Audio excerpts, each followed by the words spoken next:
UNESCO ने भारत के विविधता को पहचाना। जी हाँ, आज हम आपसे मीडिया मैप विविधता में इस बारे में बात करते हैं।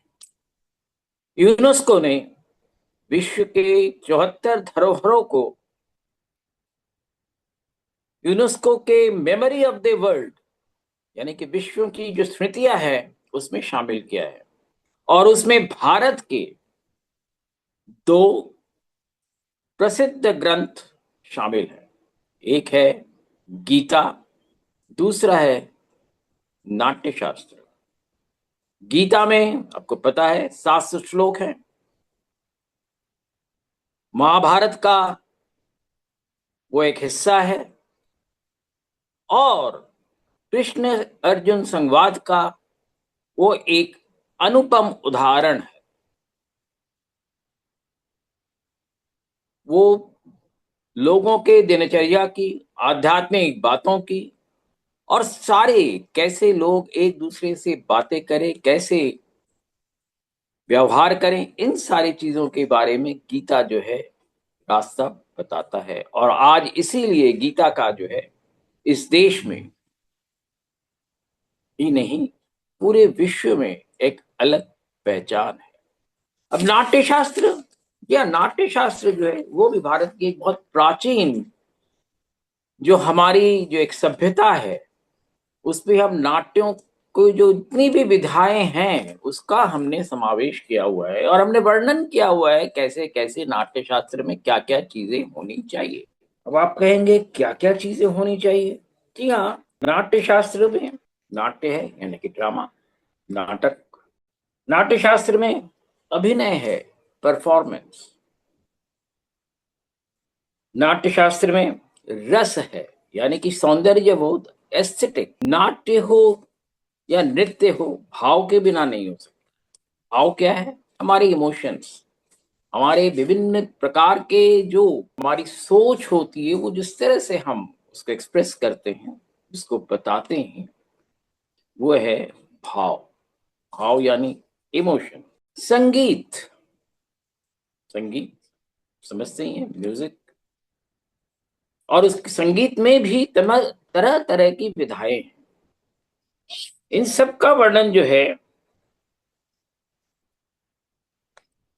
बहुत सम्यक ढंग से नाट्यशास्त्र में किया गया है।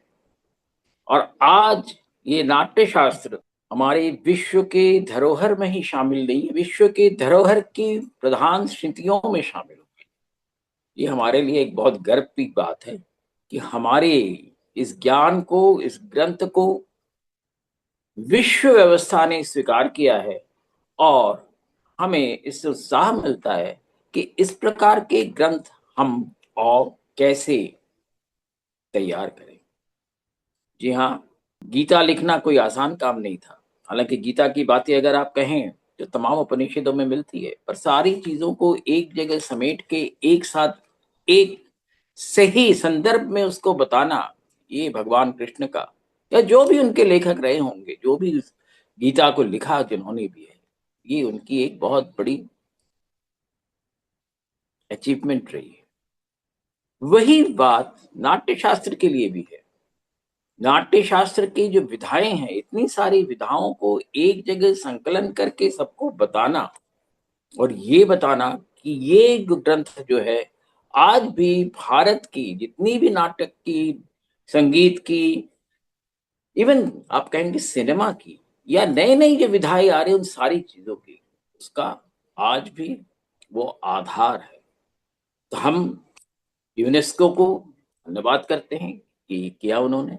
और आपको अब मौका मिल गया है, अवसर मिला है कि आप फिर से गीता का और नाट्यशास्त्र का अध्ययन करें और पता करें कि इस देश की संस्कृति में कितनी अद्भुत चीजें हुई हैं जो सदियों से ही नहीं सहस्राब्दियों से हमारे सामने है। और हमें उसी राह पे चलने को तरीके हैं, वो सारी चीजें बता। बहुत धन्यवाद आपको मीडिया मैप के इस विविधा से जुड़ने के लिए। इसको देखें, सब्सक्राइब करें, शेयर करें और कमेंट भी करें। बड़ी खुशी होगी हमें आपको ये बताने में, नई-नई चीज़ें ढूँढ के लाने में हमें और खुशी होगी। बहुत धन्यवाद आप